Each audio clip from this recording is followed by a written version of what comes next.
Je, unahitaji taarifa kamili na uchambuzi wa ndani zaidi? Jiunge sasa katika grupu letu la WhatsApp kwa malipo nafuu kabisa. Utapata uchambuzi wa kila siku, mchana na jioni, update za dunia kwa haraka zaidi, fursa ya kumuuliza maswali Rahby papo hapo na kupata majibu ya haraka zaidi kutoka kwake. Usikose nafasi hii adhimu. Jiunge sasa na uwe mbele ya taarifa kuliko wengine. Tupigie kwa simu namba 0654467177 au tuandikie ujumbe ni unge na Rahby. Tutakuunga moja kwa moja.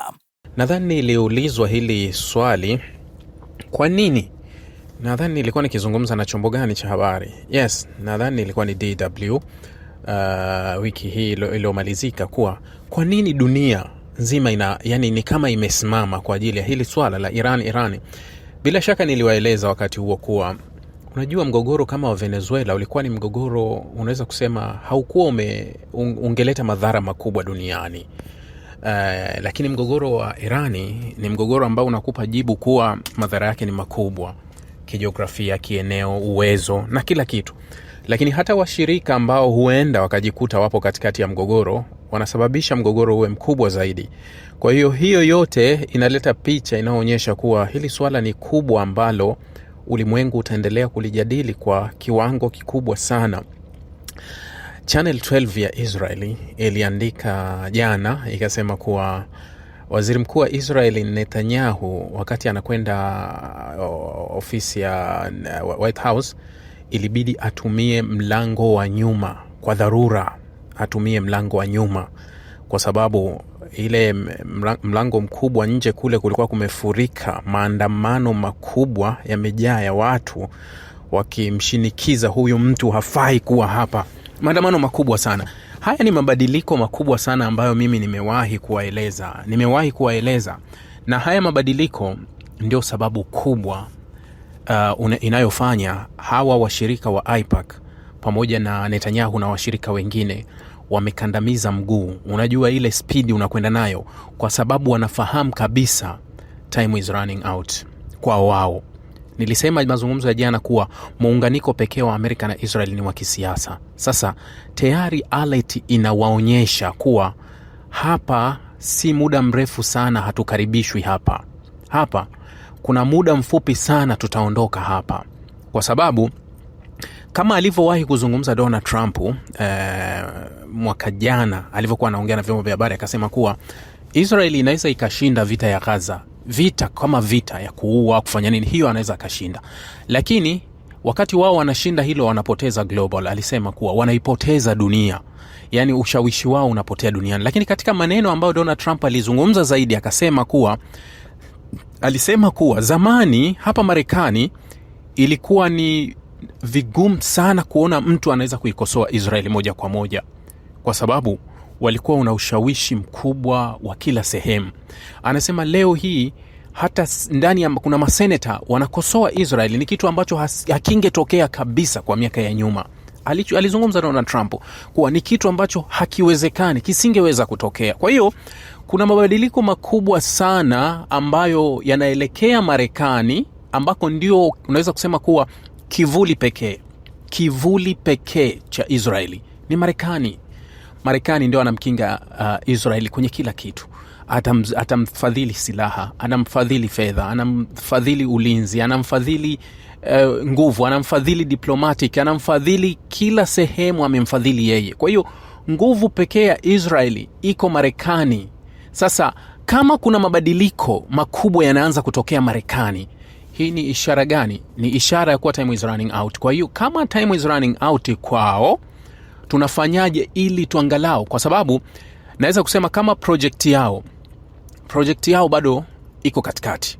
Naweza nikasema inaweza kuwa imefika labda 60% kwa sababu bado hatujaipata Greater Israel. That is a project. Hiyo ni sehemu ya project ambayo mpango mzima ni Marekani atasimamia hiyo project ya kuipata Greater Israel. Bado tunapambana tu kuifukia kitu kinaitwa Palestina, yani tuiondoe kwanza Palestina, afu baada ya Palestina tuanze kuwachokoza wengine kusogea ili tuje tutimize kupata from the river to the sea, kile ambacho Israeli wanakiota. Lakini wakati huo muda wote watakuwa nasimamiwa na nani? Muda wote tutakuwa tunasimamiwa na Marekani. Mbona kizazi cha Marekani kinafanya mabadiliko makubwa sana kwa spidi kubwa? Hilo ndio ambalo pia Israel linawaumiza kichwa. Kwa nini kumekuwa na mabadiliko makubwa sana katika kizazi cha watu wa Marekani? Mwaka jana wakati ule Hamas wanapigana na Israeli, hata kura ya maoni ya ndani ya vijana, tena Gen Z wa Marekani, wakati wanafanya kura ya maoni, Gen Z kura iliwachagua Hamas kuwa upande wa Hamas kuliko upande wa Israel. Ni kitu ambacho kilikuwa tofauti. Tena Gen Z wanaonekana kuwa wanaisapoti Hamas kuzidi IDF. Hiyo ilikuwa ni kura mbaya kabisa ambayo ilionja. Lakini hata kura ya uungwaji mkono wa Israel ndani ya Marekani imeporomoka sana sana sana, ukilinganisha na kipindi cha nyuma kuwa ilikuwa Israel mpaka ilivyokuja kwenye udhibiti, mpaka Netanyahu anasema tudhibiti hii mitandao ya kijamii. Kwa sababu gani? Mitandao ilikuwa haiko upande wa mainstream media za magharibi ambazo zimesetiwa. Unajua vyombo vya habari vya magharibi vimesetiwa na vimepangiwa cha kufanya, vimepewa kitu fulani, mtazungumza hivi. Kwa hiyo watu watapokea katika muktadha ambao sisi tunautaka. Unajua kitu kikizungumzwa sana kinakuwa kweli. Nilimsikia yule kaka yake na Jeffrey Epstein alipoulizwa swali na Carson Tucker kwenye interview moja, akaambiwa wewe unakataa kaka yako kuwa hakujiua, lakini vyombo vya habari viliripoti kuwa alikuwa ametaka kujiua. Akasema kuwa unajua uongo ukisemwa mara nyingi unageuka kuwa ukweli. Kwa hiyo ni kitu ambacho kililazimishwa kipelekwe kwenye media, halafu kikazungumzwa sana. Matokeo yake nini? Kikaja kuonekana kama ukweli. Kwa hiyo hakuna ukweli wa hilo, isipokuwa mainstream media ambazo zinamilikiwa na wao ndio zilitaka hicho kitu kionekane kiko hivyo. Ndio alichozungumza. Kwa hiyo ule uongo ambao ulitengenezwa kwa miaka mingi sana kuwafanya Israeli kama ni watu special ndani ya Amerika. Maana ukasikia Israeli anasema kuwa washirika wetu, yani Israeli mara zote hupenda kuzungumza sisi ni washirika wa Amerika, yani washirika wetu. Sasa mabadiliko ambayo yametokea Marekani, nadhani wengi mmeona kwa miaka ya karibuni.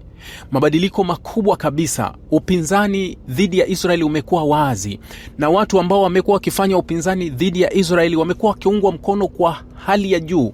Mmeona uchaguzi wa meya kule New York uliofanyika Mamdani. Wale matajiri, wale mabilionea, wale wa Kiyahudi wametumia mamilioni kwa mamilioni ya dola kuhakikisha kuwa wanamkwamisha bwana Mamdani asiweze kutimiza lengo lake. Kwa sababu unapozungumza kuwa Wayahudi duniani utasema ni Israeli, lakini sehemu yenye Wayahudi wengi zaidi nje ya Israeli ni Marekani, na Marekani mji wenye Wayahudi wengi zaidi ni New York. Kwa hiyo New York ndio makao hasa useme ya Wayahudi, lakini pale pale kwenye makao ya Wayahudi ndio hapo Mamdani anakwenda kushinda. Kwa nini alishinda? Kwa sababu hata jamii ya Wayahudi imebadilika. Wayahudi wengi pia wa New York walimuunga mkono, ila kundi dogo la Wazayuni ambalo lilebaki, ambalo huwa limejificha ndani ya Uyahudi, ndilo ambalo lilikuwa likimpinga kwa nguvu zote. Yani kundi la Wazayuni ambalo limejificha kupitia Uyahudi. Manake Uzayuni mara zote nawaambia, Uzayuni ni itikadi, ni sera. Kama ni sera, haihusiani kabisa na mafundisho ya Wayahudi. Wayahudi wanabaki kuwa Wayahudi wa kidini, lakini ndani yake sasa Wazayuni hupenda kujificha ndani ya Uyahudi.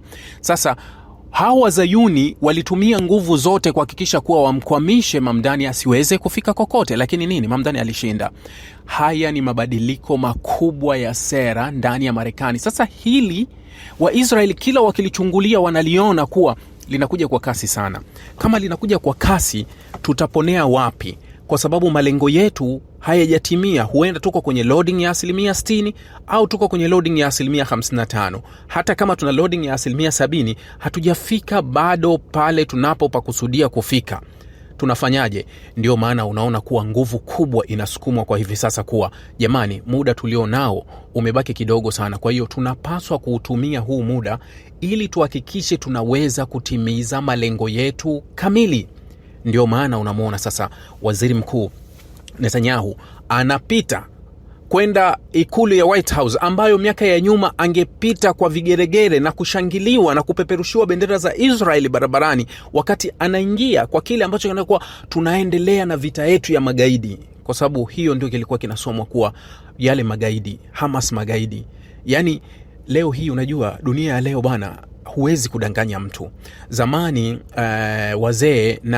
wazee wetu, hata sisi wakati tulikuwa hizi habari tusikilize, tulikuwa tunakaa tu kusikiliza jioni, unatega masikio kwenye redio zao ambazo unafahamu kabisa leo watu wengi wanazungumza kuwa tunajua redio zao zimesetiwa kwenye mrengo mmoja. Sasa waliokuwa wahanga wa wakati huo, umewaelewa sasa walikuwa wapi?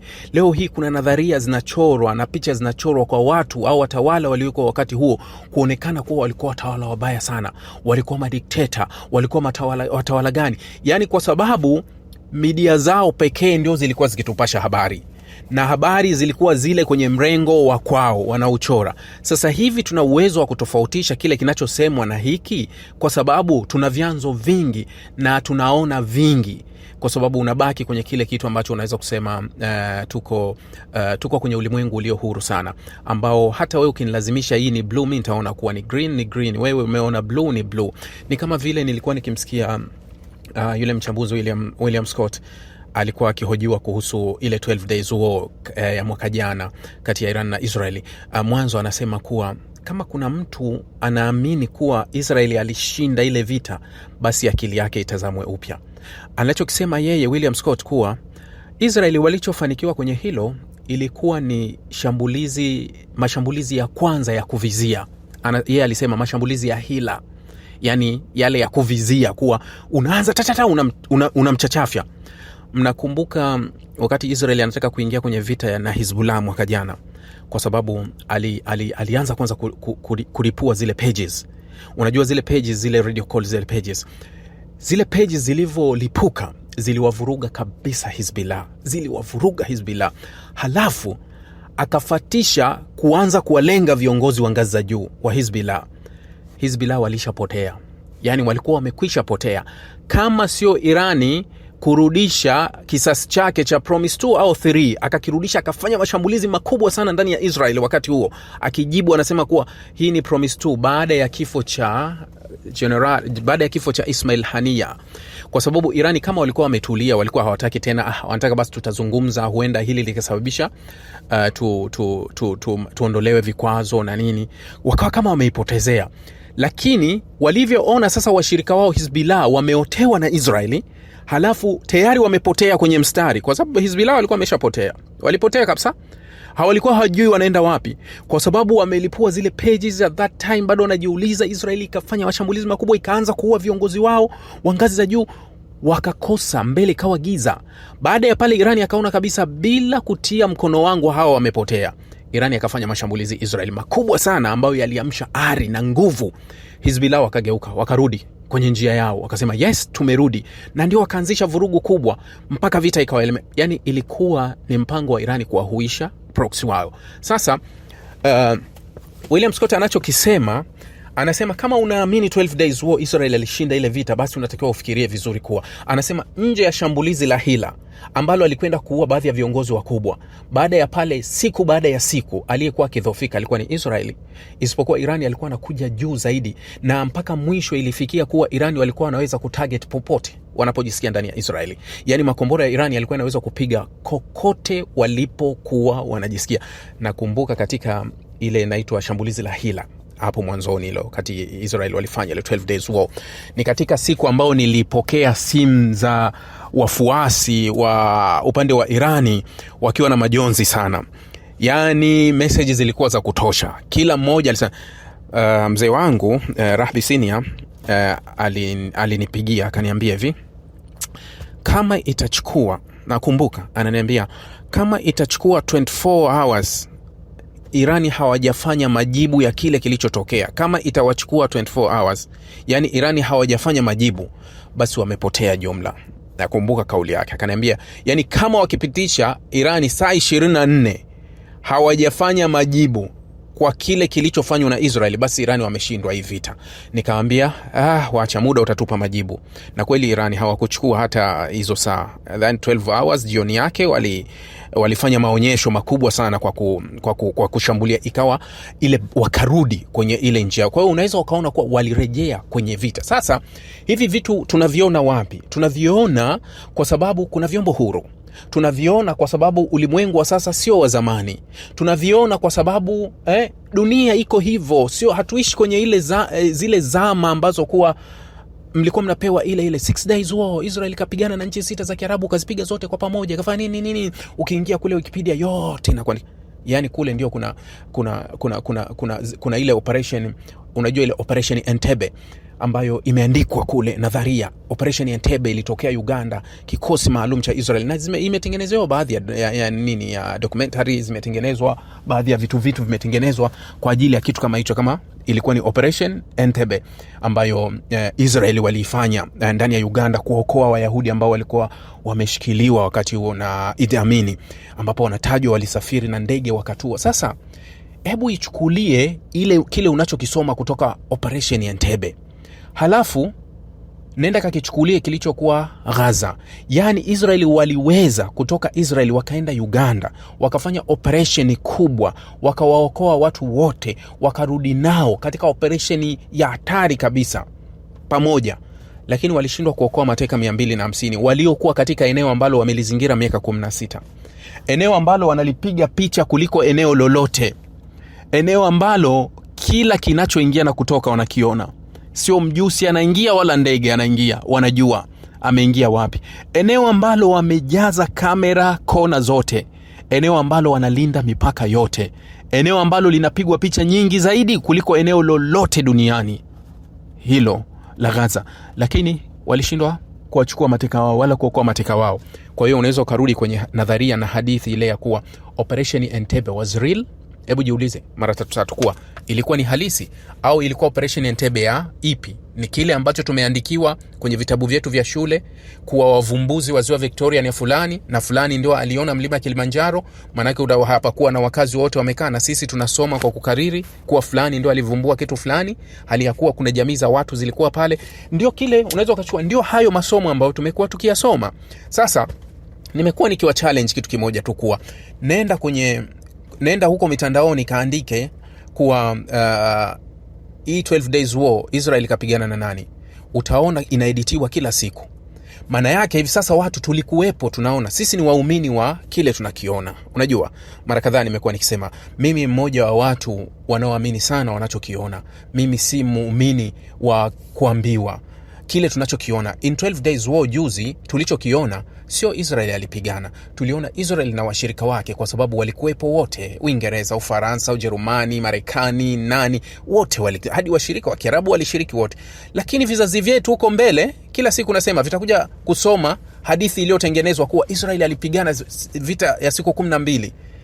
Hakuwa. Kwa hiyo hata ile 6 days war ambayo huwa tuko nayo kila siku tunaizungumza, aliwapiga Waarabu sijui kafanya nini, ni real? Ni halisi? Au kwa sababu ulimwengu ulikuwa uko gizani na uko upande mmoja, unaweza kuona upande mmoja na ukatupa hadithi ya simulizi moja?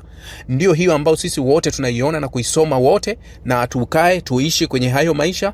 Kwa hiyo iko hivyo, kuwa mabadiliko yamekuwa makubwa sana na Israel wanatakiwa wabadilike. Sasa katika kipindi cha kubadilika ndio hiki wanachokisukuma. Nilikuwa nimetazama interview moja ya mshauri mkuu wa masuala ya kiusalama wa Irani, Ali Larijani. Unajua Larijani alikuwa ni mshauri mkuu wa Khamenei, akatolewa pale. Nadhani Khamenei kwa sababu mshauri mkuu wa masuala ya kiusalama anaripoti moja kwa moja kwa kiongozi mkuu wa nchi, hawezi kuripoti hata kwa rais. Kama vile Quds, unajua kikosi cha Irani cha Quds ni tofauti na IRGC. Kikosi cha Quds ni kikosi ambacho kinaripoti moja kwa moja kwa mkuu wa nchi, yani Khamenei unaripoti moja kwa moja. Na kuna wizara ambazo ndani ya Irani wala wizara hazihusiani na rais, hazigusi. Wizara ya ulinzi, wizara ya fedha, rais anagusa wizara mambo ya nje ambayo iko upande tena huko kiongozi mkuu wa nchi. Yani zile wizara nyeti zote zinatoka kwa kiongozi mkuu. Rais anagusa wizara za kawaida, wizara ya elimu, wizara ya sera, sijui mambo hayo mengine ya kawaida, ujenzi na vitu kama hivyo. Ndivyo ambavyo rais anaweza kuvigusa na kuendelea navyo, tofauti kabisa na wengine kule ambako kuwa huwezi kugusa maeneo kama hayo. Sasa nimemsikia mshauri wa usalama wa Iran alikuwa akizungumza na Al Jazeera. Anasema sisi kwenye mazungumzo tuko na Marekani, hatuko na Israeli. Kwa hiyo tunamuonya Israeli kuingilia mazungumzo. Sio, umeelewa? Yani katika mazungumzo yetu ambao tunazungumza kuhusu masuala ya nyuklia, sisi tunazungumza na Marekani. Mazungumzo hayamuhusu Israeli. Sasa kwa hiyo Israeli kuingilia haya mazungumzo, kujifanya Donald Trump sijui na mwenzake Netanyahu wameenda kule wamezungumza, wameripoti sio nafanya nini, Irani wanakuambia sisi hayatuhusu. hayatuhusu hayo. Lakini sisi tunayemjua kwenye mazungumzo, anayetakiwa kukaa kwenye mazungumzo ni Marekani. Ni Marekani ndio anakaa kwenye mazungumzo, wala hatuwezi kukaa na unajua wakati wa Barack Obama, wakati wa maandamano ya 2009, niliwaambia mazungumzo ya jana, kuliwahi kutokea maandamano makubwa 2009 karibia uchaguzi Irani, ambayo yalikuwa yanadai demokrasia, kwa vurugu. Obama hakuunga mkono yale maandamano, licha ya kuwa wahafidhina walikuwa kimpushi sana unga mkono, watu wanataka mabadiliko na nini, hakuunga mkono. Badala yake Obama aliandika barua kumwandikia kiongozi wa Iran, Khamenei. Tena moja ya barua ambazo ukiingia hata mtandaoni ukiandika kule barua ambayo Obama aliandika kumpelekea Khamenei, alichokuwa amemwandikia, aliandika barua ya heshima. Yani aliandika kwa kumpa heshima yule kiongozi. Akampa heshima kuwa tunaweza, Obama alisema kuwa tunathamini na tunatambua haki yenu kuhusu nyuklia. Kwa hiyo tunaweza tukakaa tukazungumza na tukafikia makubaliano kuhusu haki yenu ya urutubishaji ya urani, lakini tunapaswa tuzungumze. Ndio maana Obama aliweza kufikia makubaliano na Irani wakati huo, kwa sababu alipeleka kitu ambacho wenyewe pia walikiheshimu, kwa sababu aliwapa heshima. Yani ni tofauti na kile ambacho alikuwa anakilazimisha Trump, kuwa unaandika kile unachokitaka wewe, unataka vurugu tu, yani kisichokuwa na heshima, huwezi kumheshimu mtu, unalazimisha kile kitu unachokiona wewe. Kwa hiyo hata sisi tutakuja hivyo, yani kuwa unatuleta kijinga, na sisi tutakuja hivyo kwa staili hiyo kuwa, kwa sababu hutaki kutupa heshima na sisi hatutokuheshimu. Ndio maana unamuona kuwa waziri wa kigeni wa Iran Abbas Araghchi kwenye mazungumzo yote anasema kuwa tunasisitiza mazungumzo ya heshima na kuheshimiana, ili tuzungumze tuweze kufikia makubaliano. Kama utaleta kuwa we mjuaji na kufanya kuwa unatafuta njia wewe hiyo sisi wote tupite, hiyo njia hatuwezi tukapita. Kwa hiyo mazungumzo bado yanabaki kuwa ni kitendawili. Ukisikiliza Iran wanachokisisitiza, ukisikiliza Marekani wanachosisitiza, Israeli wanachosisitiza, ni vitu viwili tofauti. Kwangu mimi, kila nikichungulia, kila nikiangalia vyanzo, ninajaribu kusikiliza kila ninaoamini kwenye haya masuala, lakini bado nakosa au kupata nani anithibitishie kuwa hakutokuwa na vita. Yani nani atanithibitishia kuwa haya yataishia mezani? Bado natafuta, yani bado namulika. Na hilo linawezekana, lakini gepu lililopo ni kubwa. Yani katika vitu ambavyo vinanipa mashaka ni gepu. Yani nani anakubali kuacha vingine akubali vingine? Yani nani anakubali kupunguza matarajio ili waweze kukaa kwenye meza wafikie makubaliano? Kwa hiyo unaweza ukaelewa kile ambacho unasema kuwa hapa inawezekana kwanza wakapigana alafu baadaye wakaja wakakaa kwenye meza, kwa sababu kuna upande utathibitisha kuwa hili haliwezekani na itatuletea madhara. Kwa hiyo bora tukae tu tuzungumze, tukubaliane na hili, angalau tupate kimoja tukose kingine. Hilo lazima litakuja, lakini kwa hivi sasa wote wana mapembe. Yani sijaona ambaye anakubali kukata pembe zake ziwekwe chini ili aweze kutimiza mwenzake amchome. Haiwezekani. Kila mmoja anaonyesha kuwa pembe zangu ni kali zaidi na nitakurarua nazo. Nilikuwa nimemsikia mbunge mmoja wa Irani alikuwa anazungumza kwenye interview moja, anasema kuwa huyu ni mbunge, tena jina limenitoka kidogo. Anasema Marekani ilituomba. Marekani waliomba wafanye shambulizi la kinadharia. Alisema ngoja nimtafute huyu mbunge, nilimuona kuna sehemu huyu mbunge alikuwa akizungumza, amenitoka jina. Anasema Marekani wametuomba wafanye shambulizi la maigizo. Nadhani niliwahi kuambia hii kitu na huyu amelirudia mara ile niliwaambia, lilikuwa limeandikwa tu kwenye mtandao. Sasa mara hii nimemsikia huyu mbunge anasema kuwa Marekani imeomba ifanye shambulizi la kuonekana tu tumefanya mashambulizi, kwa sababu kuleta meli, kuleta wanajeshi, kuleta kitu alafu tusifanye shambulizi lolote itakuwa baya. Kwa hiyo wakawa wamewaomba Iran, tunaomba tufanye shambulizi la maigizo, tupige alafu kausheni, nyie msijibu lolote wala nini. Irani wanasema hakuna maigizo tutakayoyafanya. Anasema hata ukigusa kidogo utasababisha vifo vya wengi. Kwa hiyo hatutaki maigizo, yani hatucheki na nyani. Yani maana yake ni jibu ilokuwa hatucheki na yoyote. Yani ukiweka mguu tunaweka.